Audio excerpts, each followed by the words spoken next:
नमस्कार दर्शकों। GSTN यानी कि goods and services tax network के माध्यम से आयोजित इस वेबिनार में मैं आप सबका स्वागत करता हूं। आज के इस वेबिनार का विषय है filing of appeals at GST portal, कि किस तरह से जीएसटी पोर्टल पर अपील फाइल की जा सकती है। और मेरा नाम है पंकज अरोड़ा और मैं सीनियर मैनेजर हूं GSTN में आउटरीच एंड कैपेबिलिटी बिल्डिंग में डिवीजन में। और वैसे मैं central board of indirect taxes and customs में सुपरिंटेंडेंट पद पर तैनात हूं तथा वर्तमान में GSTN में डेपुटेशन पर कंट्रीब्यूट कर रहा हूं। ये वेबिनार हम आयोजित कर रहे हैं NEGD यानी कि national e governance division digital India के सौजन्य से। और इस वेबिनार में आप सबका पुनः स्वागत है।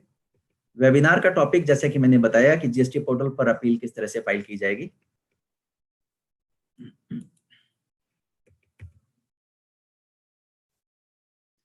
तो इसके कंटेंट में आज के वेबिनार की जो विषय वस्तु है, मैं बता दूं कि पहले मैं एक ओवरव्यू दूंगा संक्षिप्त में कि अपील की जरूरत कब पड़ती है, क्यों पड़ती है और कौन से ऐसे लोग हैं जो जीएसटी के प्रावधान के अंतर्गत अपील फाइल कर सकते हैं। उससे संबंधित जो फॉर्म्स हैं तथा रिलेवेंट प्रोविजंस हैं, जो सेक्शंस रूल्स हैं, उसका एक संक्षिप्त मैं परिचय दूंगा आपको। और क्या टाइमलाइंस हैं अपील फाइल करने के लिए, और उससे संबंधित कुछ और शर्तें हैं तो उसका उल्लेख मैं आपको इस वेबिनार में करूंगा। साथ में अगर जो प्री डिपॉजिट अमाउंट है, जैसा कि हम आने वाले उसमें देखेंगे कि कुछ केसेस में, डिमांड के केसेस में अपील फाइल करते वक्त जो है एक अमाउंट का प्री डिपॉजिट करना होता है और वो प्री डिपॉजिट जरूरी होता है, उसके बाद ही अपील एडमिट होती है आपकी। उस पर हम चर्चा करेंगे। साथ में अगर प्री डिपॉजिट करने का, अपील फाइल करने का जो रिकवरी प्रोसीजर है, प्रोसीडिंग्स है, उसके ऊपर क्या इफेक्ट पड़ता है, उस पर हम चर्चा करेंगे। साथ में हम देखेंगे कि पोर्टल, जीएसटी पोर्टल पर अपील किस का फाइल करने का क्या प्रोसेस है और इसके अंतर्गत किस तरह से प्रोविजनल और फाइनल एक्नॉलेजमेंट्स इशू कैसे होते हैं और कब होते हैं, इसका क्या प्रोसेस है। और साथ में मैं आप दर्शकों के इस विषय पर जो क्वेश्चंस होंगे उसको भी उत्तर दूंगा। तो शुरुआत करते हैं कि अपील क्यों जरूरत है आखिर, और इसमें कब फाइल की जा सकती है और कौन इसको फाइल कर सकते हैं। तो इसके पहले शुरुआत में मैं आपको बता दूं कि जीएसटी क्योंकि एक टैक्स लॉ है और हर टैक्स लॉ में कुछ ऑब्लिगेशंस इंपोज किए जाते हैं, जो कि कुछ उसमें से टैक्स के भुगतान से रिलेटेड होते हैं तथा कुछ प्रक्रिया यानी कि प्रोसीजरल होते हैं, जिसका कि जो पर्सन्स हैं, जो टैक्स पेयर्स हैं, उनका उनके द्वारा अनुपालन करना उद्देश्य उसका होता है। मगर कई बार ऐसा देखा जाता है कि टैक्स ऑफिशियल के नोटिस में ऐसी बात आती है, वेरिफिकेशन, रिकॉर्ड्स के वेरिफिकेशन या असेसमेंट या स्क्रूटनी या ऑडिट के बाद, कि जिसमें ऐसा इस तरह की सिचुएशन बनती है कि या तो चाहे वो परसीव्ड हो या एक्चुअल नॉन कंप्लायंस की सिचुएशन बनती है उस व्यक्ति के प्रति। तब ऐसे केस में जबकि टैक्स डिपार्टमेंट का व्यू अलग है और आपका व्यू अलग है, किसी भी एक सिचुएशन में कई बार इंटरप्रिटेशन अलग हो जाता है, तो उस वजह से विवाद की स्थिति, डिस्प्यूट जो अराइज होते हैं, उसको की रिजॉल्व किया जाता है पहले स्टेज पर जो एडजुडिकेटिंग अथॉरिटी है, जो कि जीएसटी लॉ के अंतर्गत जो कि न्यायिक अधिकारी है, एडजुडिकेशन जिसने विवाद का फैसला करना है, उसके लिए वो एक ऑर्डर पास करके वो उस पर डिसीजन या ऑर्डर पास करता है। ऐसी भी सिचुएशन आ सकती है कि डिसीजन ऑर्डर जो कि पास हुआ, टैक्स पेयर को उससे सहमत नहीं है, उसके हिसाब से ऑर्डर अगर गलत है उसकी ओपिनियन में, तो फिर वो टैक्स पेयर या फिर अलग जो अन्य रजिस्टर्ड पर्सन, अगर वो इफेक्ट हो रहा है उस ऑर्डर से, चाहे वो अनरजिस्टर्ड पर्सन हो, तो वो अपील फाइल कर सकता है। साथ ही में जनता के अलावा, टैक्स पेयर्स और जनरल पब्लिक के अलावा जो कि उस ऑर्डर से एग्रीड हो, ऐसी भी सिचुएशन आ सकती है कि जो एडजुडिकेशन ऑर्डर पास किया गया है उससे जो टैक्स डिपार्टमेंट है वो भी उससे एग्रीमेंट में नहीं है। तो ये सुविधा टैक्स डिपार्टमेंट को भी दी गई है कि वो अपील फाइल कर सकता है, डिपार्टमेंटल अपील अपीलेट अथॉरिटी के सामने। तो अपील की सुविधा जो एग्रीव्ड पर्सन्स हैं, टैक्स पेयर्स और अन्य लोग, उनको भी दी गई है। अगर वो सहमत नहीं है, ऑर्डर में कहा गया है जो, या जो लायबिलिटी इम्पोज की गई है एडजुडिकेशन ऑर्डर में। साथ ही में टैक्स डिपार्टमेंट को भी ये सुविधा प्रदान की गई है कि अगर उनकी नज़र में अगर उसमें ऑर्डर में कुछ लीगैलिटी और प्रोप्राइटी में कुछ कमी है, तो वो भी अपील में टैक्स डिपार्टमेंट भी अपीलेट अथॉरिटी में एप्लीकेशन दे सकते हैं। तो इसी वजह से जो लॉ है वो जीएसटी लॉ वो प्रोवाइड करता है आप अन्य अन्य चैनल के द्वारा कि किस तरह से अपील वो की जाएगी। और साथ में मैं आपको ये बता दूं कि राइट टू अपील यानी कि अपील करने का अधिकार हमारे संविधान इस तरह से संविधान में नहीं है, संवैधानिक राइट नहीं है, बल्कि ये एक विधिक राइट है, यानी कि स्टैट्यूटरी राइट है। जिस भी स्टैच्यूट जब किसी कानून या लॉ के अंतर्गत यह स्पेसिफिकली प्रोवाइड किया जाता है, तो उसी दशा में उस लॉ के अंतर्गत अगर कोई कोई ऑर्डर पास हुआ है तभी अपील की जा सकती है। इस केस में क्योंकि जीएसटी एक्ट में स्टैट्यूटरी राइट है अपील का, तो और इस वजह से ये अपील का प्रोविजंस उसमें दिए गए हैं, तो जीएसटी लॉ में अपील में हम चर्चा करेंगे। साथ में हम ये देखेंगे कि जो फ्रिवोलस अपील से बचने के लिए कुछ तरह के रेस्ट्रिक्शंस उसमें लगाए गए हैं, जैसे कि एक टाइम लिमिट डिफाइन की गई है कि जिसके अंतर्गत अपील फाइल की जा सकती है। साथ में प्री डिपॉजिट की रिक्वायरमेंट है, वो किस मात्रा में होगी, और इन दोनों को बाद ही अगर अपील टाइम पे फाइल हुई है और जो उसके साथ प्री डिपॉजिट किया गया है, कागजात पूरे हैं, उसके बाद ही अपील की सुनवाई जो अपीलेट अथॉरिटी है उसके द्वारा की जाती है। मगर आगे बढ़ने से पहले मैं बता दूं, क्योंकि 2 टर्म्स इसमें बार-बार यूज होंगे हमारे इस वेबिनार में चर्चा में, तो हमारे दर्शकों की सुविधा के लिए मैं बता दूं कि एक तो एडजुडिकेटिंग अथॉरिटी यानी कि जिसके डिसीजन या ऑर्डर जिस अथॉरिटी ने पास किया है एडजुडिकेशन के बाद, एडजुडिकेटिंग अथॉरिटी, उनका उल्लेख जो है सीजीएसटी एक्ट में सेक्शन 2 सब सेक्शन 4 के अंतर्गत किया गया है, जिसके अंतर्गत एडजुडिकेटिंग अथॉरिटी ऐसे अथॉरिटी को माना जाएगा जो कि अपॉइंट की गई है या फिर ऑथराइज्ड है किसी ऑर्डर या डिसीजन को एक्ट के अंतर्गत किसी जो प्रावधान है उसके अंतर्गत जो वो ऑर्डर या डिसीजन वो निर्णय पास कर सकते हैं। मगर उसमें जो central board of indirect taxes and customs यानी कि सीबीआईसी और एडवांस रूलिंग की जो अथॉरिटी है और अपीलेट अथॉरिटी है तथा विभिन्न रिवीजनल अथॉरिटीज तथा अपीलेट ट्रिब्यूनल इसमें शामिल नहीं है। साथ में अपीलेट अथॉरिटी का क्योंकि इस टर्म का उल्लेख बार बार आएगा, तो जीएसटी एक्ट में सेक्शन 107 में प्रावधान किया गया है कि अपीलेट अथॉरिटी वो अथॉरिटी है जिसको कि अपील्स को सुनने के लिए तथा उनको डिसाइड करने के लिए अपॉइंट किया गया है या ऑथराइज किया गया है, और ये ऑथराइजेशन जो है सेक्शन 107 के अंतर्गत किया जाना अपेक्षित है। यहाँ पर जब भी मैं एक्ट के सेक्शंस या रूल्स की चर्चा करूंगा तो मैं उल्लेख करूंगा जो सीजीएसटी के प्रावधान हैं, central goods and services tax act और रूल्स के प्रावधान है उसका, मगर साथ में इसी से संबंधित पेरीमेटेरिया यानी कि सुसंगत प्रावधान जो विभिन्न राज्यों तथा यूनियन टेरिटरीज के जो एक्ट्स हैं उसके अंतर तथा रूल्स हैं उससे समतुल्य जो प्रावधान उसमें किए गए हैं, तो दर्शक अपनी सुविधा के लिए उनको रेफर कर सकते हैं संदर्भ आने पर।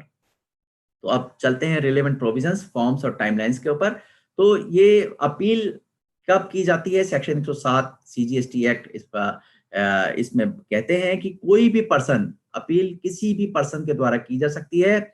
चाहे वो रजिस्टर्ड हो या फिर अनरजिस्टर्ड हो, मगर उसके लिए जरूरी है कि कोई ऐसा ऑर्डर एडजुडिकेटिंग अथॉरिटी ने पास किया हो जो उनके अगेंस्ट हो, कोई ऐसा निर्णय या कोई ऐसा ऑर्डर, कोई ऐसा डिसीजन या ऑर्डर उनके अगेंस्ट पास किया गया हो जिससे उनको एग्रीव्ड हुए हो, जिससे उनके ऊपर फर्क पड़ा हो, तब वो लोग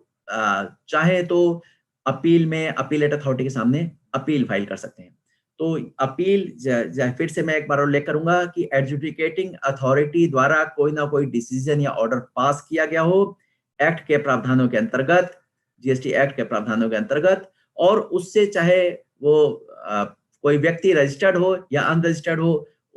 उसको वो एग्रीव्ड हुआ हो तो वो अपीलेट अथॉरिटी में अपील कर सकता है। इसके लिए जो समय सीमा है वो 3 महीने है। 3 महीने के अंदर आप जो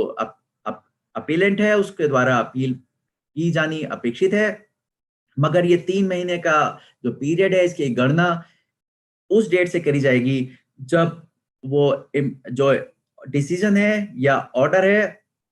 जिस तारीख को, जिस भी तिथि को वो कम्युनिकेट किया गया है एग्रीव्ड पर्सन को, उस तिथि से 3 महीने की गणना इसमें की जाएगी। साथ में मैं ये, जैसे कि मैंने बताया कि टैक्स डिपार्टमेंट को भी अपील करने का अधिकार है। टैक्स डिपार्टमेंट के केस में ये टाइम लिमिट 6 महीने की है, 6 months from the date of communication of such decision और ऑर्डर। तो इसमें 6 महीने जो कि डिसीजन या ऑर्डर को जब उसकी सूचना कम्युनिकेशन दिया गया है, तब से टैक्स डिपार्टमेंट के अपील के केस में 6 महीने की लिमिट है, तथा पर्सन्स के रजिस्टर्ड या अनरजिस्टर्ड पर्सन्स अगर वो अदर देन टैक्स डिपार्टमेंट्स अगर वो लोग हैं, तो वो उनके लिए समय सीमा 3 महीने की इसमें की गई है। मगर साथ-साथ मैं ये भी बता दूं कि अपीलेट अथॉरिटी के पास यह डिस्क्रिशन है कि अगर वो सैटिस्फाइड है कि किसी वजह से ये अपील फाइल करने में देर हुई, तो वो इस समय सीमा को 1 महीने और बढ़ा सकते हैं। यानी कि अपील फाइल करने के लिए वो एक एक आपको एडिशनल 1 महीना वो आपको जो अपील करता है, उनको वो 1 महीने का एडिशनल समय प्रदान कर सकते हैं, जो कि निर्धारित समय सीमा जो 3 महीने की है, उसके अतिरिक्त 1 महीना, उसके आगे का 1 महीना वो प्रदान कर सकते हैं। यानी कि 3 प्लस अगर आपके पास सफिशिएंट कॉज़ है, तो 1 महीने का अतिरिक्त समय आपके पास है। ऐसे ही टैक्स डिपार्टमेंट के द्वारा जो अपील की जाती है सेक्शन 107 सबसेक्शन 2 में, उसमें भी जो निर्धारित पीरियड उनकी समय सीमा है 6 महीने की है, उसमें भी अगर सफिशिएंट कॉज़ होने पर अपीलेट अथॉरिटी अलाउ कर सकती हैं 1 महीना और पीरियड को अपील फाइल करने के लिए। अब साथ में जो दूसरी कंडीशन है कि वो प्री डिपॉजिट ऑफ अमाउंट है, हम उस पे चर्चा करेंगे और देखेंगे इसका रिकवरी के प्रोसीडिंग्स के ऊपर क्या इफेक्ट पड़ता है। तो देखिए, एक तो ये है कि सेक्शन कि आपको यह बिल्कुल प्री डिपॉजिट का यह है कि कोई भी अपील फाइल नहीं होगी। देखिए, दो भी जो भी अगर वो डिमांड का ऑर्डर है और उसमें किसी भी तरह का डिमांड, चाहे वो टैक्स से रिलेटेड हो, फाइन हो, पेनल्टी हो या किसी भी अदर तरह की कोई फी, किसी भी तरह का अगर वो उस तरह का डिमांड की गई है उस ऑर्डर में, तो फिर उस डिमांड का जिस भी पोर्शन से वो अपील करता अगर सहमत हैं कि इसमें से इतनी, जो मान लीजिए 10,000 रुपए की डिमांड हुई है और 10,000 ऑर्डर में कंफर्म की गई है और 10,000 में से जो अपील करता है वो सहमत है कि जी, मैं सिर्फ उदाहरण के लिए आपको बता रहा हूँ कि 4,000 रुपए की जो उस वो सहमत है कि 4,000 रुपए की अमाउंट जो है, जो कंफर्म की गई है, वो सही है, तो वो एडमिटेड लायबिलिटी उसकी मानी जाएगी। यानी कि जो ऑर्डर पास किया गया है, डिसीजन पास किया गया है, उसमें अगर कोई सम कंफर्म किया गया है, उसमें से अपील करता जितनी अमाउंट पर सहमत है कि हाँ, ये सही पास किया गया है, तो वो उसकी एडमिटेड लायबिलिटी का पार्ट माना जाएगा और ऐसी एडमिटेड लायबिलिटी का उसको पूरा उसको इन फुल जमा करना है, जो कि वो सहमत है कि हाँ, इतनी डिमांड उसको सही किया गया है, इसमें कोई ऑर्डर करने में कोई गलती नहीं हुई है, तो 100% अमाउंट जो एडमिटेड लायबिलिटी की है, वो उसको प्री डिपॉज़िट करना है। साथ में जिस अमाउंट का डिस्प्यूट है, जैसा कि मैंने बताया कि मान लीजिए 10,000 में से अगर 4,000 रुपए में अगर डिस्प्यूट है, जो 10,000 रुपए का अमाउंट कन्फर्म किया गया, मगर 4,000 जो अपील करता है, उसके विचार में 4,000 रुपए का डिमांड उसके ऊपर गलत कन्फर्म की गई है, तो फिर वो 4,000 रुपए का, यानी कि डिस्प्यूटेड अमाउंट, जिस अमाउंट पर विवाद है, उसका वो 10% वो उस पर जमा करेगा। डिस्प्यूटेड अमाउंट का प्री डिपॉजिट उसको करना होगा।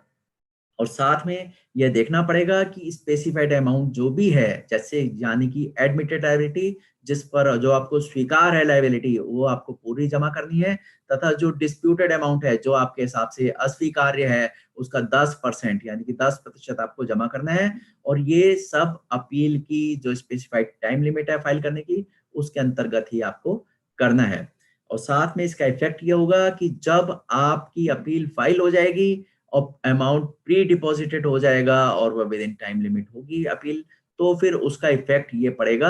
कि जो रिकवरी प्रोसीडिंग्स चल रही होंगी, उसमें यह माना जाएगा कि आपको स्टे मिला हुआ है, रिकवरी के अगेंस्ट आपको स्टे माना जाएगा और उसमें रिकवरी को एनफोर्स उस वक्त नहीं किया जाएगा। साथ में मैं आपको यह भी बता दूं कि कुछ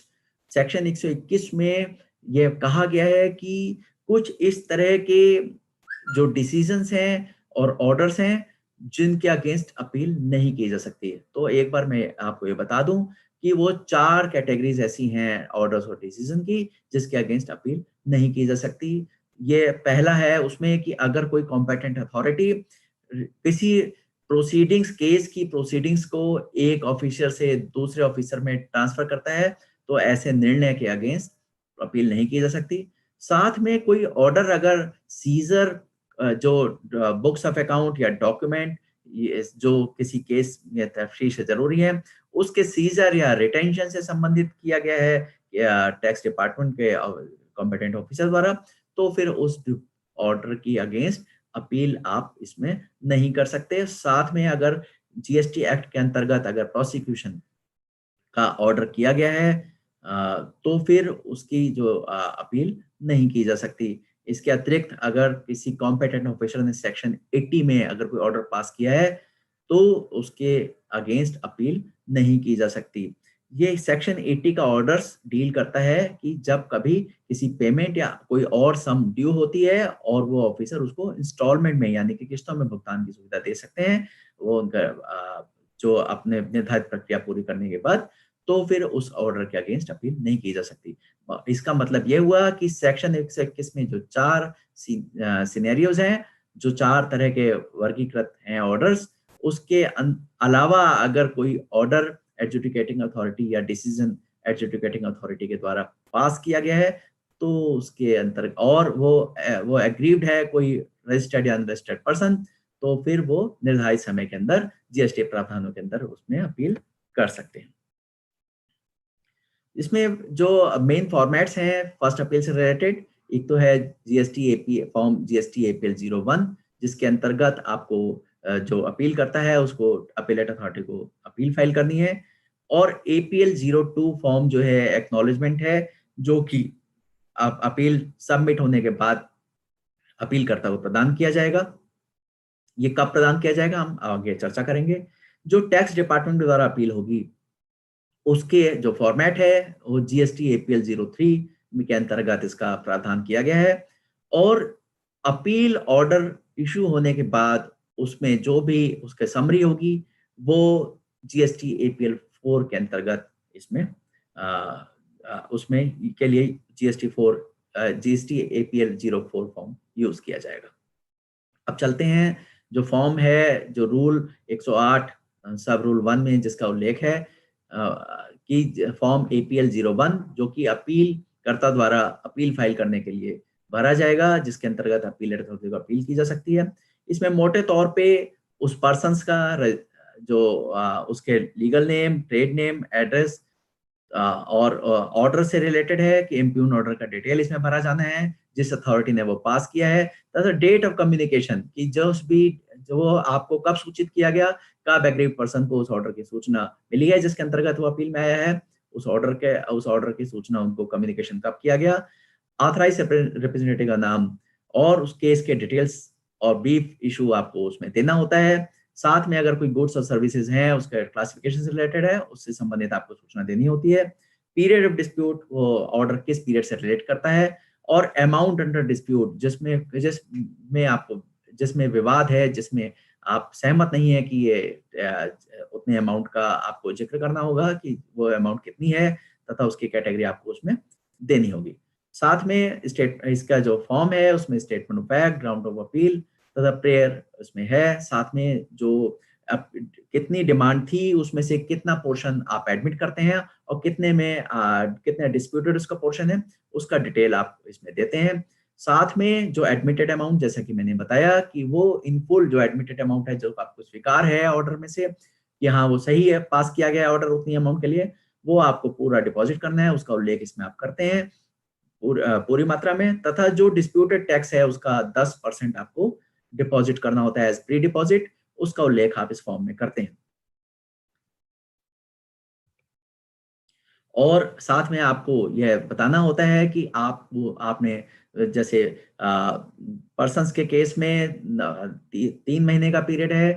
from the communication of order, तो 3 महीने के अंदर आपने अपील फाइल कर दी या नहीं कर दी। अगर आपने कर दी है, अगर आपने नहीं की है, तो फिर उसमें कितने देर है और उस रीजंस का, डिले का क्या रीजंस है, उसका कारण क्या है देर से अपील फाइल करने का, उसका उल्लेख करके आपको ये वेरीफाई करना होता है अपीलकर्ता द्वारा, उसके ऑथराइज्ड सिग्नेटरी, ऑथराइज्ड रिप्रेजेंटेटिव या सिग्नेटरी द्वारा, अपीलकर्ता द्वारा खुद, या फिर जैसा भी केस हो, और उसके बाद उसको सबमिट करना होता है। तो मगर ये प्रोसेस अब जीएसटी पोर्टल पर इनेबल कर दिया गया है। हम देखते हैं कि किस तरह से जीएसटी पोर्टल पर अपील फाइल की जा सकती है। तो देखिए, मोटे तौर पे मैं आपको टेक्स्ट और स्क्रीनशॉट्स के माध्यम से पूरा प्रोसेस एक्सप्लेन करूंगा कि जो जो अपील करता है वो जीएसटी पोर्टल पर जाते हैं और उस पर वो अपने वैलिड क्रेडेंशियल्स के द्वारा अपने जो यूजर नेम और पासवर्ड उनको मिला है उसके द्वारा लॉगिन करते हैं। उसके डैशबोर्ड में जाके वो यूजर सर्विसेज पर क्लिक करते हैं। मैं इसके साथ ही आपको रिलेवेंट स्क्रीन्स भी आपको दिखाता जाऊंगा इसको एक्सप्लेन करने के लिए, मगर ये आपकी सूचना के लिए मैं इसको एक संक्षिप्त में आपको बताना चाहूंगा। यूजर सर्विस पे क्लिक करने के बाद माई एप्लीकेशन पेज पर उनके सामने डिस्प्ले होता है, उसमें वो एप्लीकेशन टाइप सेलेक्ट करते हैं और एप्लीकेशन टाइप है इसमें अपील टू अपीलेट अथॉरिटी, जो ड्रॉप डाउन लिस्ट से जो उनके द्वारा सेलेक्ट किया जाता है। और क्योंकि अभी नई एप्लीकेशन फाइल होनी है, अपील नई है, तो फिर वो न्यू एप्लीकेशन बटन इसमें क्लिक करते हैं। उसके बाद वो ऑर्डर का टाइप सेलेक्ट करते हैं कि किस तरह का वो ऑर्डर है जिसके अगेंस्ट उनको अपील करना है। ऑर्डर के डिटेल्स, उसमें ऑर्डर का नंबर, उसमें डिटेल में जाकर ऑर्डर का नंबर उसमें डालते हैं और सर्च करते हैं तो ऑर्डर का डिटेल्स उसमें ऑटो पॉपुलेट हो जाते हैं। उसके बाद वो कैटेगरी सेलेक्ट करते हैं। अब देखते हैं किस तरीके से ये होता है। यहाँ पर देखिए, जैसा कि मैंने बताया कि अपील करने से पहले ये सुनिश्चित करना चाहिए कि एक इम्प्यून ऑर्डर, एक ऑर्डर पास या डिसीजन पास हुआ हो। तो अभी जीएसटी पोर्टल पर निश्चित रूप से ऐसा कोई डिसीजन या ऑर्डर क्रिएट किया गया हो, और डिमांड के केस में डीआरसी 7 के अंतर्गत ये प्री रिक्विजिट है कि एक डिमांड आईडी, कोई डिमांड का ऑर्डर आपको क्रिएट किया गया जिसकी डिमांड आईडी अवेलेबल हो। तो जब आप इसमें सेलेक्ट करते हैं, आप लॉगिन करते हैं वैलिड क्रेडेंशियल्स के साथ, और डैशबोर्ड पे आप देखेंगे कि यूजर सर्विसेज आपके पास है। यूजर सर्विसेज में आप सेलेक्ट करते हैं यहाँ पर यूजर सर्विसेज, और उसके बाद आप माई एप्लीकेशन क्लिक करते हैं। माई एप्लीकेशन क्लिक करने के बाद आपके सामने जो स्क्रीन खुलता है उसमें आपको सेलेक्ट करना है, ड्रॉप डाउन मेन्यू उसमें दिया गया है एप्लीकेशन टाइप का। एप्लीकेशन टाइप यानी कि आपकी जो अपील है, जो उससे संबंधित ऑर्डर है या डिसीजन है जिसके अंतर्गत आप अपील में गए हैं, उसकी कैटेगरी, उसका टाइप क्या है, यानी कि वो एडवांस रूलिंग के ऑर्डर के अगेंस्ट है या intimation of voluntary payment DRC 03 के अंतर्गत कोई ऑर्डर दिया गया है उसके अगेंस्ट है आपकी अपील, या लेटर ऑफ अंडरटेकिंग एलयूटी से संबंधित कोई मामला है जिसमें डिसीजन ऑर्डर पास किया गया है, उसके उससे संबंधित अपील है, या उससे संबंधित है आपकी एप्लीकेशन, या फिर अपील टू अपीलेट अथॉरिटी, यानी कि इसमें आप सेलेक्ट करेंगे क्योंकि अपील का है आपका, तो आप ये अपील टू अपीलेट अथॉरिटी इसमें सेलेक्ट करेंगे। बाकी ये एप्लीकेशन संबंधित है, एडवांस रूलिंग एप्लीकेशन से संबंधित है और डीआरसी 03 एप्लीकेशन फाइल आपको इंटीमेशन करना है, तो फिर ये अप्लाई आप कर सकते हैं। मगर यहाँ पर क्योंकि हम अपील पर चर्चा कर रहे हैं, तो फिर यहाँ पर हम सिर्फ ये बोलेंगे आपसे कि अपील फाइल करते हुए आप एप्लीकेशन टाइप में appeal to appellate authority select करें। साथ में क्योंकि फ्रॉम डेट और टू डेट इसमें पड़ी हुई है, अभी इसको आपको उल्लेख नहीं करना है क्योंकि आपके द्वारा कोई भी एप्लीकेशन अभी फाइल नहीं की गई है। आप न्यू एप्लीकेशन इसमें सेलेक्ट करते हैं। न्यू एप्लीकेशन सेलेक्ट करने के बाद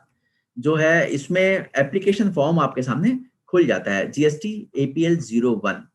इस जीएसटी एपीएल 01 में, जिसमें कि आपका जो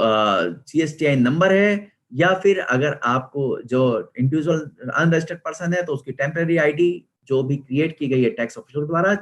जिस ऑर्डर के अगेंस्ट वो आया है, तो वो उसमें ऑटो पॉपुलेट हो जाएगी। साथ में उसका नाम, ट्रेड नेम या लीगल नेम जो भी है वो और एड्रेस के साथ ऑटो पॉपुलेट होकर आएगा। अब यहाँ पर आपको सेलेक्ट करना है ऑर्डर का प्रकार जिसके विरोध में आप जो उसमें आए हैं अपील में। तो यहाँ पर आप देख सकते हैं कि ड्रॉप डाउन मेन्यू में डिमांड ऑर्डर, जो ऑर्डर के प्रकार हैं वो बेसिकली 4 प्रकार के हैं। एक तो डिमांड ऑर्डर है, अगर ऑर्डर या डिसीजन से कोई डिमांड कंफर्म की गई है। रजिस्ट्रेशन से रिलेटेड अगर ऑर्डर है, रजिस्ट्रेशन से रिलेटेड का मतलब यह हुआ कि अगर कोई रजिस्ट्रेशन आपका कैंसिल किया गया है और जिसके विरोध में आप अपील में आए हैं, या फिर सुओ मोटो रजिस्ट्रेशन दिया गया है और वो व्यक्ति सहमत नहीं है सुओ मोटो रजिस्ट्रेशन ग्रांट करने से, तो वो उसके अगेंस्ट अपील कर सकता है। रजिस्ट्रेशन संबंधित इस तरह की आपको ड्रॉप डाउन सेलेक्ट करना पड़ेगा जिस तरह का आपका ऑर्डर है। साथ में अगर रिफंड से रिलेटेड ऑर्डर है, मान लीजिए आपका रिफंड ऑर्डर रिजेक्ट किया गया है उस ऑर्डर के द्वारा, तो फिर आप उस रिफंड ऑर्डर का सेलेक्ट करेंगे। अगर इसके अतिरिक्त उस ऑर्डर की प्रकृति कुछ और है तो आप अदर ऑर्डर्स का मेन्यू आप इसमें सेलेक्ट करते हैं, अदर ऑर्डर्स को। अब साथ में मैं आपको ये बता दूं कि क्योंकि या तो आपके पास वो ऑर्डर नंबर डिटेल आपके पास अवेलेबल होना चाहिए, वरना आप उसमें जो यूजर सर्विसेज में जाके माई नोटिसेज एंड ऑर्डर्स में उसको सेलेक्ट कर सकते हैं। माई नोटिसेज ऑर्डर में आप जब ड्रॉप डाउन मेन्यू में आप पीरियड सेलेक्ट करेंगे तो आप वो ऑर्डर का डिटेल आपके सामने आ जाएगा। आपको उसका ऑर्डर का नंबर इसमें क्योंकि एंटर करना है तो आप ऑर्डर नंबर एंटर करते हैं। यहाँ पर डिमांड ऑर्डर सेलेक्ट किया गया है सुविधा के लिए आपकी, और ऑर्डर नंबर इसमें डाल के अब उसमें सर्च करने पर जो उस ऑर्डर का डिटेल्स है वो ऑटो पॉपुलेट होकर आ जाता है। तो यहाँ आप देख सकते हैं कि यहाँ पर आपका ऑर्डर का डिटेल्स में एक डिमांड ऑर्डर नंबर आपने डाला और डेट ऑफ कम्युनिकेशन, यानी कि किस डेट को वो ऑर्डर कम्युनिकेट किया गया है, तो वो डेट ऑफ कम्युनिकेशन ये ऑटो पॉपुलेट होकर वो आ जाती है। हालांकि अभी शुरुआत में इसको, ये एडिटेबल फील्ड में है, इसको चेंज भी अभी किया जा सकता है, मगर चेंज करने की दशा में भी इसका वेरिफिकेशन बाद में एक्चुअल से किया जाएगा कि कम्युनिकेशन की डेट क्या थी, क्योंकि लिमिटेशन पीरियड जो समय सीमा है, जो टाइम लाइन्स है 3 महीने की और डिपार्टमेंट ऑफ अपील केस में 6 महीने की, उस और अगर आगे 1 महीने के लिए एक्सटेंड नहीं किया गया तो समय सीमा शुरुआत इस डेट ऑफ कम्युनिकेशन से होती है, इसलिए इसका सही भरा जाना अपेक्षित है। अब साथ में जो इस फॉर्म में अगली कैटेगरी है category of the case under dispute, तो यहाँ पर एक ड्रॉप डाउन मेन्यू आपको दिया गया है। उस ड्रॉप डाउन मेन्यू में 16 तरह के आइटम्स इसमें दिए गए हैं जिसको कि आपको सेलेक्ट करना है कि वो जो ऑर्डर है उसको किस कैटेगरी में आएगा। तो इसमें आपको सिलेक्ट करना है कि वो मिस क्लासिफिकेशन से रिलेटेड है, या कोई नोटिफिकेशन गलत ले लिया गया ऑर्डर के अनुसार, या फिर ऑर्डर टाइम ऑन प्लेस और सप्लाई से रिलेटेड है गुड्स और सर्विसेज या सर्विसेज की, या फिर आईटीसी के एडमिसिबिलिटी से रिलेटेड है, या फिर उसका जो कोई लायबिलिटी थी जो टैक्स देने की वो गलत डिटर्मिनेशन हुआ है, या रजिस्ट्रेशन से रिलेटेड है। इस तरह से आप ड्रॉप डाउन मेन्यू में आप इसको देख सकते हैं। अगर रजिस्ट्रेशन कैंसिल किया गया तब भी आप इसमें जो भी आपके ऊपर लागू है वो आप इसमें सेलेक्ट कर सकते हैं। साथ में मैं एक बात यह भी बता दूं कि इसके अतिरिक्त एक अदर्स का कॉलम भी है। अगर इनमें से किसी वर्गीकरण में आपका नहीं आता तो फिर आप अदर सेलेक्ट करके उसका टेक्स्ट में आप उसको एंटर कर सकते हैं, तो वो कैटेगरी उसमें ऐड हो जाएगी। साथ साथ मैं ये बता दूं कि अगर आपको लगता है कि जो ऑर्डर जिसके या डिसीजन जिसके अंतर्गत आप अपील में जा रहे हैं उस पर इनमें से दिए गए एक से ज्यादा कैटेगरी अप्लाई होती है, तो आप उसमें से मल्टीपल कैटेगरी भी आप उसमें सेलेक्ट कर सकते हैं। मगर उसको इस तरीके से होगा कि आप एक कैटेगरी सेलेक्ट करने के बाद उसमें ऐड बटन क्लिक करेंगे। ऐड बटन क्लिक करने के बाद वो सिलेक्टेड कैटेगरी में आ जाएगी। उसके बाद फिर ड्रॉप डाउन में अगर एक से ज्यादा कैटेगरी है तो आप उसमें ऐड करते जाएंगे जब तक कि आपकी कैटेगरीज इसमें कंप्लीट इसमें नहीं हो जाती। साथ में जो पीरियड ऑफ डिस्प्यूट है, ये मैं आपको बता दूं कि पीरियड ऑफ डिस्प्यूट में आपको इसमें एंटर करना है जो कि ऑर्डर का ऑर्डर में उल्लेख हो जिसका, वही पीरियड ऑफ डिस्प्यूट इसमें होना है। साथ में आप जिसको ऐड करके पीरियड डिस्प्यूट ऑटो पॉपुलेट हो जाता है, मगर शुरुआत में जो आप इसको ये सुविधा के लिए दिया गया है, एडिटेबल इसको किया गया है पीरियड डिस्प्यूट को करने के लिए। और उसके बाद जो अगला आपको जो एक्शन लेना है, अपीलकर्ता को जो फाइल करते हुए एक्शन लेना है, उनको एक आप देखेंगे कि इसमें नीचे आप देख सकते हैं कि यहाँ पर आपको annexure to GST APL 01 template, ये जो एपीएल 01 फॉर्म है उसका एनेक्सर आपको डाउनलोड करना है यहाँ से क्योंकि उसके बाद डाउनलोड करने के बाद उसमें आप एंट्री करते हैं, अपने संबंधित डिटेल्स भरते हैं और उसके बाद वो पीडीएफ फाइल में कन्वर्ट करके आपके द्वारा यहाँ पर एक जो बटन आप देख रहे हैं यहाँ पर upload annexure to GST APL 01, यानी कि यहाँ पर आपको वो जो सेव्ड आपने यहाँ से पहले आप सबसे पहले आप यहाँ पर जो आप देखेंगे कि एक लिंक है उसमें लिखा हुआ है click here to download annexure to GST APL 01। तो आप उसमें उस लिंक पर क्लिक करते हैं तो वो एनेक्सर आपका डाउनलोड हो जाता है। डाउनलोड होकर वो वर्ड फॉर्मेट में होता है, आप उसको निकाल लीजिए। उसमें संबंधित उसमें विवरण आप चाहे टाइप करके किसी भी माध्यम से आप संबंधित विवरण आप उसमें एंटर करते हैं और उसके बाद उसको सेव करते हैं और सेव करने के बाद आप अपने सिस्टम पे उसको लोकल सिस्टम पे जाकर उसको आप पीडीएफ फाइल में कन्वर्ट करते हैं। जिस भी दर्शक को वर्ड डॉक्यूमेंट को पीडीएफ में कैसे कन्वर्ट होगा उसमें प्रॉब्लम है तो उसके लिए भी यहाँ पर आपको दिया गया है कि किस तरह से आप यहाँ पे गाइड है नीचे आप देख सकते हैं जहाँ ये मेरा माउस है वहां पर लिखा हुआ है to view the steps for converting the file application word template to PDF file. अगर आप इसको क्लिक आप इसको इसमें जो प्रावधान दिए गए हैं जो दिशा निर्देश दिए गए हैं उसका पालन करके आप डॉक्यूमेंट को कन्वर्ट कर सकते हैं। उसके बाद आपको ये जो अनेक्सर आपने जीएसटी एपीएल 01 का जो डाउनलोड किया था, मैं फिर से आपको बताता हूँ, डाउनलोड करने के बाद उसमें डिटेल्स अपने डालने हैं। डिटेल्स करने के बाद उसको सेव करके उसको पीडीएफ फॉर्मेट में कन्वर्ट करना है और उसके बाद उसको यहाँ पर जो सेक्शन है आपके फॉर्म में ही पोर्टल पर ही उसमें यहाँ पर आपको अपलोड करना है वो एनेक्सर। तो यहाँ पर आपको अपलोड करेंगे वो डॉक्यूमेंट। साथ में मैं बता दूं कि इसका जो अपलोड का साइज है वो मैक्सिमम फाइल साइज है 5 MB। 5 MB फाइल साइज उसका होना चाहिए। अब इसके साथ ही ये मैं बता दूं आपको कि ये इसकी गाइड जो है अगर पीडीएफ में कन्वर्ट करने के लिए यहीं पर प्रोवाइड की गई है आपको। उसके बाद जब आप ये टेम्पलेट आप इसमें डाउनलोड करते हैं, आप इसको भर लेते हैं टेम्पलेट को, तो फिर वो टेम्पलेट आप यहाँ पर आप अपलोड करते हैं। इसके साथ ही जो अगला जो सेक्शन है वो अपलोड के बाद आप सपोर्टिंग डॉक्यूमेंट इसमें जो सपोर्टिंग डॉक्यूमेंट है उसमें आप सपोर्टिंग डॉक्यूमेंट आप इसके नीचे सेक्शन दिया गया है उसमें आप अपलोड सपोर्टिंग डॉक्यूमेंट जिसमें कि आप उस जो इससे संबंधित डॉक्यूमेंट्स हैं उसको आप अपलोड कर सकते हैं।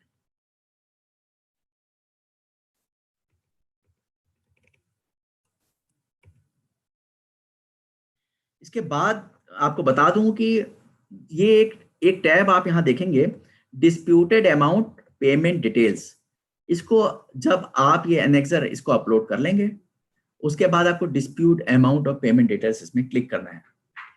क्लिक करने के बाद अब इसमें आपके सामने जो फॉर्म खुलेगा, फॉर्म का सेक्शन खुलेगा, उसमें जो आपको ऑर्डर की डिटेल्स कि कितना अमाउंट उसमें आपके कंफर्म किया गया था, कितने से आप सहमत हैं यानी कि एडमिटेड अमाउंट कितनी है और कितने से आप सहमत नहीं हैं वो उसका आपको डिटेल्स इसमें देना होता है। अब इसका हम आगे उसका प्रोसेस देख लें कि जब आप आपने बटन दबाया यहाँ पर disputed amount of payment details का, ये आपके सामने संबंधित फॉर्म यहाँ पर खुल गया और इसमें आप देखेंगे कि डिस्प्यूटेड अमाउंट पेमेंट डिटेल्स में अमाउंट अंडर डिस्प्यूट यानी कि कितना अमाउंट जिससे कि आप सहमत नहीं है जो कि है उसका हिस्सा जो ऑर्डर इम्प्यून ऑर्डर का जो कंफर्म की गई थी डिमांड जिससे आप सहमत नहीं है जिसके अगेंस्ट आप अपील में गए तो उस अमाउंट ऑफ डिस्प्यूट का आप इसमें टोटल इसमें आप विवरण देते हैं, एंटर करते हैं डिटेल्स और उसके साथ ही आप इसमें देखते हैं कि कितना अमाउंट क्रिएटेड अमाउंट में कितना अमाउंट आप एडमिट कर रहे हैं। तो उस अमाउंट को जो इसमें यहाँ तो अमाउंट ऑफ डिमांड क्रिएटेड इसमें आप पूरा अमाउंट आप भरेंगे, उसमें से कितना आप एडमिट कर रहे हैं वो आप इसमें उसके तत्संबंधित विवरण देंगे। साथ में यहाँ जो एक टैब है details of payment of admitted amount and pre deposit, तो यहाँ पर 10% बाय डिफॉल्ट आएगा जो कि डिस्प्यूटेड अमाउंट का निर्धारित परसेंटेज है। तो 10% ये उसके बाद जितना भी आप एंट्री इसमें एडमिटेड पोर्शन की, एडमिटेड अमाउंट की और डिस्प्यूटेड अमाउंट की जो डिटेल्स आप इसमें भरेंगे, उसी के हिसाब से आपकी जो डिटेल्स ऑफ पेमेंट रिक्वायर्ड इसमें ऑटो पॉपुलेट होके आ जाएगा कि एडमिटेड अमाउंट के हिसाब से आपको, क्योंकि एडमिटेड अमाउंट का पूरा जो पूरी 100% आपको पहले जमा करना है और जो डिस्प्यूटेड अमाउंट है उसका 10% आपको प्री डिपॉजिट जमा करना है। तो ये डिटेल्स ऑफ पेमेंट रिक्वायर्ड ये आपके सामने और आपके द्वारा जो एंट्री की गई है उसके आधारित पे गणना होकर आ जाएगी। जब आप देख लेते हैं कि हाँ ये एडमिटेड अमाउंट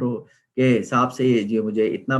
जमा करना है, सम इतना अमाउंट जमा करना है प्री डिपॉजिट के रूप में और जो डिस्प्यूटेड अमाउंट पर इतना जमा करना है, जब आप इसका गणना आप उसको देख लेते हैं, उससे संतुष्ट होते हैं तो उसको प्री डिपॉजिट उसका जमा करने के लिए आप यूटिलाइज आईटीसी और कैश का यहाँ टैब आप देख रहे हैं, नीचे ब्लू कलर का टैब है, इसको आप क्लिक करते हैं। क्लिक करने पर जब आप इसको क्लिक करते हैं तो फिर आपके सामने ये लायबिलिटी आपकी एक उस डिमांड की जो आपको प्री डिपॉजिट करना है, वो लायबिलिटी के रूप में क्रिएट होकर आपके सामने उसके डिटेल्स आ जाते हैं। जिस भी तरह से आपने जिस मात्रा के हिसाब से आपको प्री डिपॉजिट है, इसमें आपको दिखाई देता है वो। अब साथ ही में उसी पेज पर आप देख सकते हैं कि अ, उस वक्त आपके जो इलेक्ट्रॉनिक कैश लेजर है उसमें कितना बैलेंस आपके पास किस हेड में अवेलेबल है, हेड वाइज आप उसको बैलेंस को आप देख सकते हैं। साथ में जो आईटीसी इलेक्ट्रॉनिक क्रेडिट लेजर है आपका, उसमें भी जो अवेलेबल बैलेंस है और वो अवेलेबल बैलेंस आपको हेड वाइज आप इसको देख सकते हैं। तो ये तो ये ऑटो पॉपुलेट होकर बैलेंसेस उसमें आ जाएंगे आपके सामने। साथ में अब यहाँ पर आपको ये ध्यान रखना है कि आपको पेबल अमाउंट इसमें कि जो भी आपका अवेलेबल बैलेंस है, जितना जो प्री डिपॉजिट अमाउंट है उसमें से कितना आप कैश आप पेमेंट करना चाहते हैं और कितना आप क्रेडिट लेजर के बैलेंस में जो उपलब्ध है उसके अंतर्गत आप जो है उसको यूटिलाइज करके आप अपना प्री डिपॉजिट अमाउंट जमा करना चाहते हैं। तो यह आप इसमें आपको स्क्रॉल करना पड़ेगा उसी उसमें जहां पर आपके अवेलेबल बैलेंसेस शो हो रहे हैं। जब आप इस मेन्यू को आप राइट में स्क्रॉल करते हैं तो फिर आपको वो सामने खुल जाता है पेड थ्रू कैश और पेड थ्रू क्रेडिट। उसमें आप जितना भी आपको अमाउंट जमा करना है प्री डिपॉजिट करने के लिए उसमें आप एंट्री कर देते हैं। मगर यहाँ मैं आपको यह बता दूं कि अगर कैश बैलेंसेस में आपको ये ध्यान रखना है कि जो अवेलेबल बैलेंस है वो उस मात्रा से जो प्री डिपॉजिट अमाउंट है उससे कम ही होना, मतलब जो अवेलेबल बैलेंस है वो उसके बराबर या उससे अधिक हो तभी आप उसको यूटिलाइज कर पाएंगे। तथा साथ में अगर जो इंटरेस्ट या फिर पेनल्टी है वो सिर्फ कैश ही आप उसका प्री डिपॉजिट आप सिर्फ कैश ही कर पाएंगे, उसके लिए आप आईटीसी लेजर आप इस्तेमाल नहीं कर पाएंगे। साथ में अगर डिमांड आपकी जो हेड है सीजीएसटी, आईजीएसटी या एसजीएसटी की, अगर ऐसा उसका प्री डिपॉजिट पे आप उस कंसर्न हेड से या जो क्रॉस यूटिलाइजेशन के रूल्स हैं जिसके अंतर्गत आप एक हेड का अवेलेबल बैलेंस का दूसरे हेड में आप इस्तेमाल कर सकते हैं, तो उसी रूल्स के अंतर्गत ही आप उसको सेट ऑफ उसको करके आप प्री डिपॉजिट का भुगतान आप कर सकते हैं। जब आप इससे सहमत हैं कि आप ये डिटरमिन कर लेते हैं कि आपके जितना बैलेंस अवेलेबल है इलेक्ट्रॉनिक कैश लेजर में और क्रेडिट लेजर में, तो उसमें से कितना आप कैश और कितना आईटीसी के थ्रू आप दे रहे हैं, आप उसमें गणना करते हैं। गणना संतुष्ट होने के बाद आप इसमें सेट ऑफ का बटन, या आप देख सकते हैं कि नीचे सेट ऑफ बटन है, सेट ऑफ बटन आप क्लिक करते हैं। सेट ऑफ बटन क्लिक करने के बाद आपके सामने एक मैसेज आता है कि आप इतना कैश और इतना आईटीसी आप इस्तेमाल कर रहे हैं, लायबिलिटी को जो सेलेक्ट की गई है। यहाँ मैं फिर से आपको बता दूं कि लायबिलिटी आपकी जो भी है वो प्री डिपॉजिट के फॉर्म में है, मतलब complete deposit of admitted liability और 10% deposit pre deposit of disputed liability. तो आप इसमें आप अगर आप इसे सहमत है तो आप इसको क्लिक करते हैं। क्लिक करने के बाद आपका पेमेंट इसमें हो जाता है और वो अमाउंट जो कि प्री डिपॉजिट अमाउंट है अपील करने के लिए, उतनी मात्रा में आपके लेजर का बैलेंस एडजस्ट होके कम होके एडजस्ट हो जाता है। और आपको डैशबोर्ड पे एक पेमेंट रेफरेंस आईडी, जो कि पेमेंट आईडी आपको आपकी जनरेट हो जाती है। कभी भी आप अपने जो इसमें लेजर बैलेंसेस हैं या लायबिलिटी रजिस्टर में आप इसको reference ID, payment reference ID का आप कभी भी उसका जो जिस भी जो डेबिट डिटेल्स हैं वो आप कभी भी उसको देख सकते हैं। तो ये आपके सामने वो आ गया। अब हमारे सामने जो अगला सेक्शन है, क्योंकि प्री डिपॉजिट हमारा हो गया, उसके पहले हम आपको बता दें कि हमने कैटेगरी सेलेक्ट कर ली थी, टाइप ऑफ ऑर्डर सेलेक्ट कर लिया था, साथ में हम एनेक्सर जो हमने डाउनलोड करके उसमें रिलेवेंट डिटेल भर के, जो एनेक्सर टू फॉर्म एपीएल 1 है वो हम चर्चा कर चुके हैं अपने पहले प्रेजेंटेशन में, उसमें जो रिलेवेंट डिटेल्स भर के उसको पीडीएफ में करके हमने अपलोड कर चुके हैं। और हमने अब प्री डिपॉजिट भी अमाउंट का कर दिया है, जैसे कि हमने अभी तक चर्चा किया। अब हमारे पास बचता है कि हम अपलोड करते हैं सपोर्टिंग डॉक्यूमेंट्स, जो इससे रिलेवेंट और डॉक्यूमेंट्स हमारे पास हैं। तो अब ये सपोर्टिंग डॉक्यूमेंट्स क्या है? सपोर्टिंग डॉक्यूमेंट्स जो है आप इसमें सेलेक्ट करते हैं और ये नीचे आप टैब देख सकते हैं, अपलोड सपोर्टिंग डॉक्यूमेंट्स। जो भी उससे संबंधित आपके पक्ष में जो आपको लगता है कि ये रिलेवेंट डॉक्यूमेंट्स हैं, अपील में आपसे रिलेटेड हैं, तो फिर आप उसको पहले आप सेव करते हैं अपने सिस्टम में और उसको इसमें आप उसका डॉक्यूमेंट का डिस्क्रिप्शन डालते हैं, ताकि वो पता चले कि डॉक्यूमेंट का नरेशन क्या है। और आप उसको, अगर एक से ज्यादा डॉक्यूमेंट है, आप इस तरह के 4 डॉक्यूमेंट आप इसमें अपलोड कर सकते हैं, 4 तरह के सपोर्टिंग डॉक्यूमेंट आप अपलोड कर सकते हैं इसमें। और उसका जो मैक्सिमम साइज है वो 5 MB इसमें प्रोवाइड किया गया है। अगर आपके केस में 4 सपोर्टिंग डॉक्यूमेंट से ज्यादा हैं, अगर जो आपको अटैच करने हैं, तो आपको सलाह ये दी जाती है कि बाकी डॉक्यूमेंट्स आप मैनुअली हैंड ओवर कर दीजिए, जो अपीलेट अथॉरिटी का ऑफिस है वहां पर आप हैंड ओवर कर सकते हैं। तो अगर आपके एक से ज्यादा हैं डॉक्यूमेंट, तो आप ऐड डॉक्यूमेंट करके 4 डॉक्यूमेंट तक आप इसको सपोर्टिंग डॉक्यूमेंट ऐड कर सकते हैं। और साथ में आप उसके बाद, जब ये डॉक्यूमेंट सपोर्टिंग ऐड करने के बाद, आप इस वेरिफिकेशन बॉक्स को चेक करते हैं, ऑथराइज सिग्नेटरी, और आप प्रोसीड करते हैं फाइल करने के लिए। मगर इसके पहले आपको ये सलाह दी जाती है कि हमेशा इसको प्रोसीड टू फाइल बटन को क्लिक करने से पहले आप एक बार उसको प्रीव्यू जरूर कर लीजिए।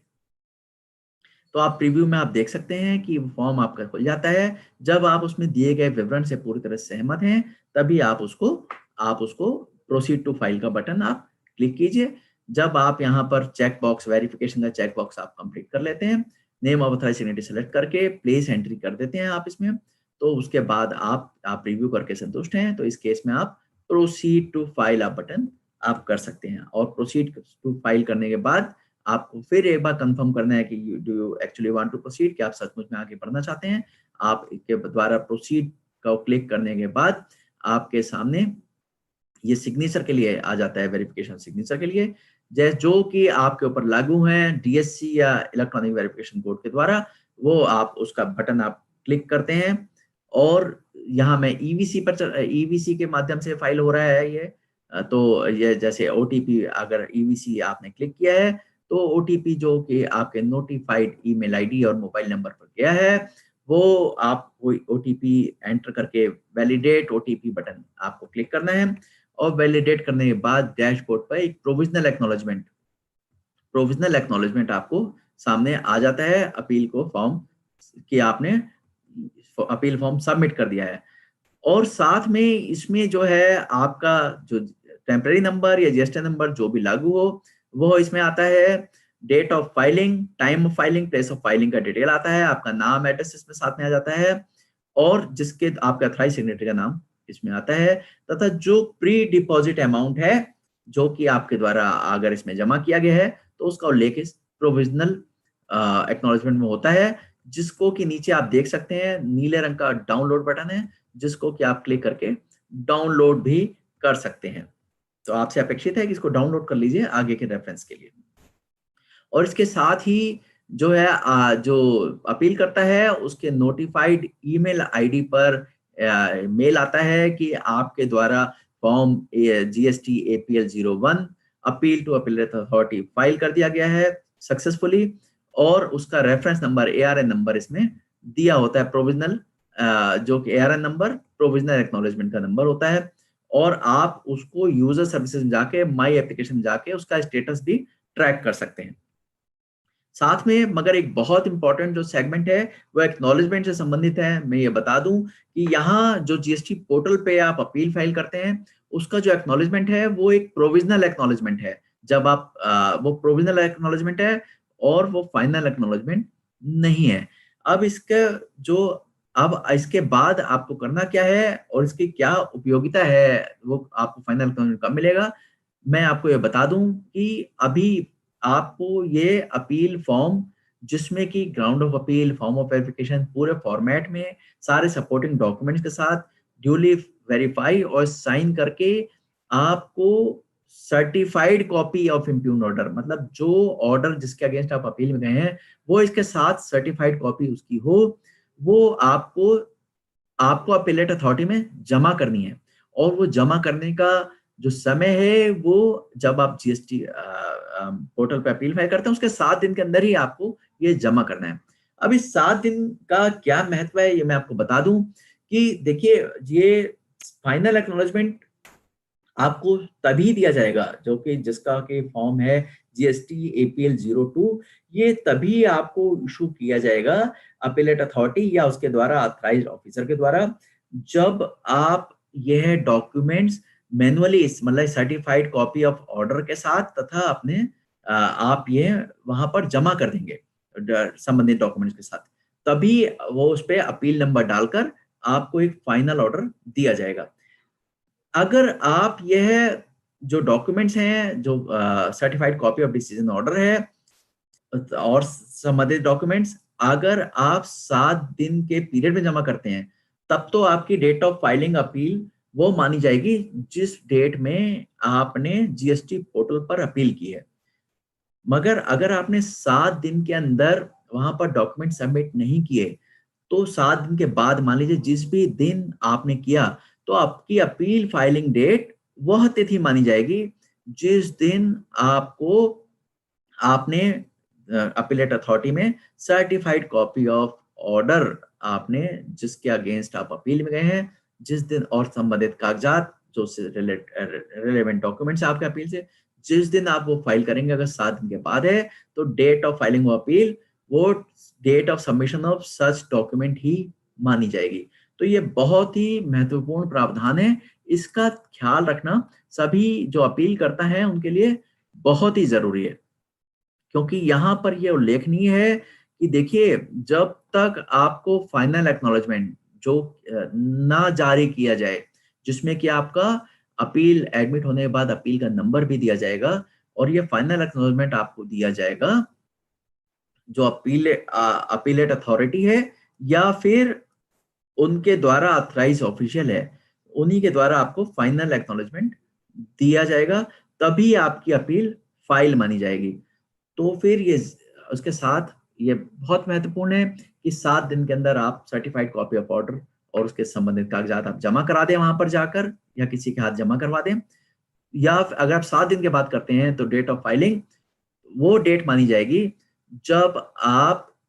उस डॉक्यूमेंट्स को, जिस तिथि को आप डॉक्यूमेंट को सबमिट करेंगे। तो बहुत ही महत्वपूर्ण है, इससे आपके अपील की वैलिडिटी पर फर्क पड़ सकता है कि टाइम लिमिट फाइल हुआ कि नहीं हुआ, तो कृपया इन प्रावधानों का जरूर आप ध्यान रखें। देखिए, जो फाइनल एक्नॉलेजमेंट है उसका फॉर्म मैं आपको दिखा दूं, एपीएल 02, इसमें आपको वो पूरा, इसमें आपका विवरण आपको इसमें संबंधित विवरण एपीएल 02 में दिया जाएगा जो फाइनल एक्नॉलेजमेंट है। अब यहाँ पर दर्शकों की सुविधा के लिए मैं बता दूं कि अगर आपको अपना अपील जो कि आपने फाइल की है उससे संबंधित आपको आपको व्यू करना है या प्रिंट लेना है या डाउनलोड करना है, तो फिर आप यूजर लॉगिन जाके यूजर सर्विसेज में जाकर आप सर्च करते हैं यूजर सर्विसेज में, और फिर जिस तरह से माई एप्लीकेशन आप क्लिक करते हैं, माई एप्लीकेशन क्लिक करने के बाद क्योंकि आप अपील फाइल कर चुके हैं तो आपको इसमें सेलेक्ट करना है अपील टू अपीलेट अथॉरिटी, और इसमें डेट की रेंज आप सेलेक्ट करते हैं जिस पर आपने किया है। तो उस जब आप इसमें सर्च का बटन आप क्लिक करते हैं तो आपके सामने अपील एआरएन नंबर उसमें hyperlink date of filing appeal आपके सामने खुल जाती है, या ARN नंबर आप नोट कर लीजिए, आपके काम आएगा। और इस ARN के नीचे आप हाइपरलिंक देख सकते हैं, उसको क्लिक करने पे अपील्स जो भी आपने डॉक्यूमेंट्स आपने सबमिट किए हैं पोर्टल पर, वो आपके सामने, आप उसको व्यू करके डाउनलोड करके सेव करके आप प्रिंट पे ले सकते हैं जरूरत पड़ने पर।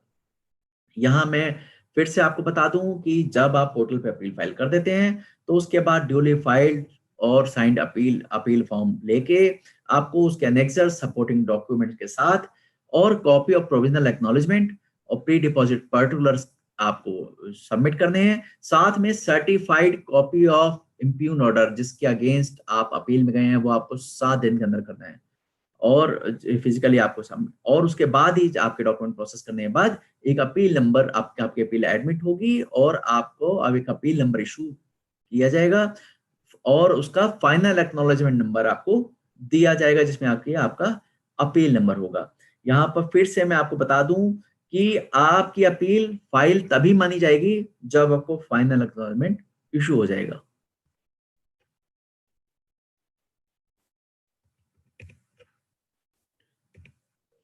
तो ये थी हमारी आज की पेशकश कि जीएसटी पोर्टल पर आप किस तरह से अपील फाइल कर सकते हैं। अब मैं कुछ क्वेश्चंस इसमें से जो रेलेवेंट क्वेश्चंस हैं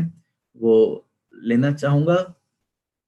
देखिए, राजकुमार एकाम्बरम जी कहते हैं कि sir I am comfortable only in English.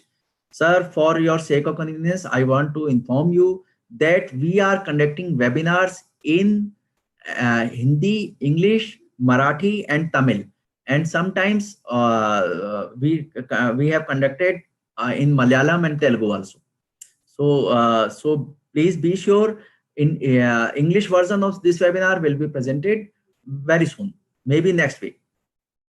And यहाँ दर्शकों की सुविधा के लिए मैं एक चीज और आपको बता दूं कि देखिए, जितने भी ये वेबिनार्स हैं जो नई फंक्शनैलिटीज लॉन्च होती है उसका हम जो ये सारी वेबिनार्स की रिकॉर्डिंग हमारे यूट्यूब चैनल पर, जो कि गुड्स एंड सर्विसेज नेटवर्क का यूट्यूब चैनल है और डिजिटल इंडिया लर्निंग का यूट्यूब चैनल है, उस पर सारी रिकॉर्डिंग्स अवेलेबल है। आप वहां जाकर अपनी सुविधा अनुसार उनको देख सकते हैं। फिर से मैं कुछ क्वेश्चंस लेना चाहूंगा। यहाँ मैं ये बताऊंगा कि मैं सिर्फ रेलेवेंट क्वेश्चंस ही वो करूंगा। संदीप कोठारी जी कहते हैं कि what if delay is beyond 3+1 और 6+1 मंथ्स। देखिए, जो एक्ट के प्रावधान है उसके अंतर्गत जो नॉर्मल जो पर्सन्स, रजिस्टर्ड पर्सन्स और जो अदर पर्सन्स के द्वारा जो अपील की जानी है, नॉर्मल टाइम लिमिट 3 महीने है from the date of communication of order, और वो ये 3 महीने का पीरियड 1 महीना और एक्सटेंड किया जा सकता है अगर सफिशिएंट कॉज है, सफिशिएंट रीजंस हैं और आपके उस रीजन से सेटिस्फाइड है अपीलेट अथॉरिटी। और साथ में टैक्स डिपार्टमेंट के केस में आप जो है 6 महीने का जो नॉर्मल टाइम लिमिट है उसमें भी 1 महीने का एडिशनल टाइम देने का मतलब जो है ऐसा फैसला वो कर सकते हैं अपीलेट अथॉरिटी। तो 3 महीने आपके केस में 3 महीने प्लस जो एडिशनल अगर 1 महीना आपको ग्रांट किया गया, इसके अतिरिक्त आपका अगर उससे डिले बियॉन्ड है तो जो फर्स्ट अपीलेट अथॉरिटी है वो उसको अपील को रिजेक्ट कर देगी लिमिटेशन ग्राउंड पर, उसके आगे वो स्ट्रेच नहीं किया जा सकता। देखिए, विशाल सचदेव जी कहते हैं कि 6 महीने कब से काउंट होगा डेटा कम्युनिकेशन ऑर्डर से, डिपार्टमेंट को या एग्रीव्ड पर्सन? एग्रीव्ड पर्सन के केस में, अदर देन डिपार्टमेंट की मैं बात कर रहा हूँ, एग्रीव्ड पर्सन केस में आपके लिए सिर्फ 3 महीने है टाइम लिमिट, 3 महीने, 6 महीने नहीं है। और वो 3 महीने में 1 महीना और डिले होने पर जो अपीलेट अथॉरिटी है वो आपको ग्रांट कर सकती है अगर आपके रीजन सफिशिएंट हैं कि आप जस्टिफिएबल हैं कि किस वजह से आपको देर लगी, अगर वो कन्विंस है उनसे, तो 3 महीने के अलावा 1 महीने का, उससे एक फर्दर पीरियड, महीने का पीरियड आपको और अलाउ किया जा सकता है। तो विशाल सचदेव जी, मुझे आपके सवाल का जवाब, मुझे उम्मीद है कि आपको सूचना मिल गई होगी। हाँ, संदीप कोठारी जी ने और पूछा है कि 10% प्री डिपॉजिट अमाउंट के बाद कोई स्टे अलग से तो नहीं फाइल करना है एप्लीकेशन? जी नहीं, इस केस में फर्स्ट अपील में अगर आप डिस्प्यूटेड अमाउंट का आप 10% आप पे कर देते हैं तो आपको स्टे कोई अलग से एप्लीकेशन, स्टे के लिए एप्लीकेशन फाइल नहीं करनी है, वो डीम्ड स्टे माना जाएगा आपकी अपील एडमिट होने की दशा में, मगर वो अपील एडमिट आपकी जरूर हो जानी चाहिए। आप मतलब उससे संबंधित प्रावधान पूरे आपके हो जाने चाहिए। अगर आपकी अपील सक्सेसफुली फाइल हो गई, आपको अपील नंबर मिल गया, फाइनल एक्नॉलेजमेंट इश्यू हो गया और तो प्रायोरिटी डिपॉजिट आप कर चुके हैं, तो उस दशा में ये माना जाएगा कि रिकवरी प्रोसीडिंग्स आगे नहीं बढ़ाई जा सकती, उसके लिए डीम्ड स्टे है।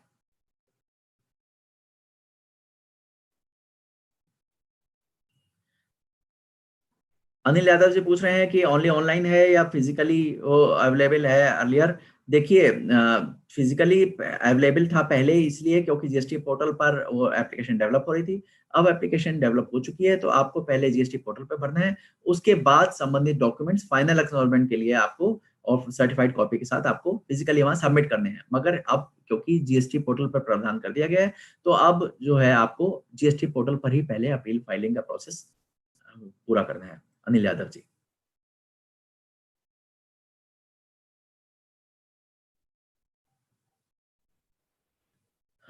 कमलेश चितरे जी, अनेक्सर जो है जीएसटी फाइलिंग अपील का, वो आप डाउनलोड कर सकते हैं और उसमें जो मैंने आपको शुरू में बताया था, जो मैंने अभी इस प्रेजेंटेशन में मैंने आपको अपील का फॉर्म दिखाया था, उसी से रिलेटेड ही है। उसमें आपका statement of fact, ground of appeal, आपकी जो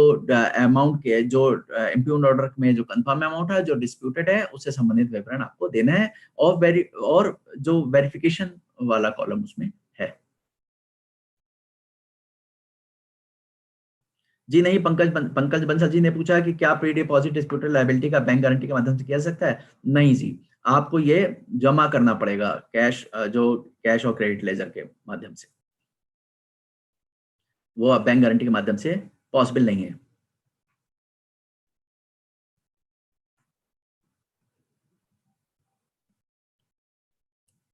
तो ये थी हमारी आज की पेशकश। मुझे उम्मीद है कि यह वेबिनार जो इसमें कंटेंट है, इससे ये आपके लिए बहुत उपयोगी रहा होगा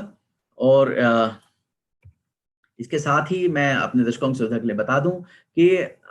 हम जो गुड्स एंड सर्विस एक नेटवर्क है, ये सोशल मीडिया चैनल्स पर, हम फेसबुक पर भी हैं जीएसटी सिस्टम इंडिया के नाम से, हम यूट्यूब पर हैं goods and services tech network, आप सर्च डाल के हमें देख सकते हैं और ट्विटर पर हम आज जीएस टेक के नाम से हैं। हम कोशिश पूरी है, जीएसटीएन टीम जीएसटीएन का ये हमेशा ये कोशिश रहती है कि जो भी प्रोसेस है जीएसटी पोर्टल पर जो प्रोसेसेस हैं उससे रिलेटेड जो भी अपडेट्स हैं, लेटेस्ट अपडेट्स और ट्रबल शूटिंग टिप्स और उससे संबंधित जो सूचना है, न्यू फंक्शनैलिटी से संबंधित सूचना है, हम ये अपने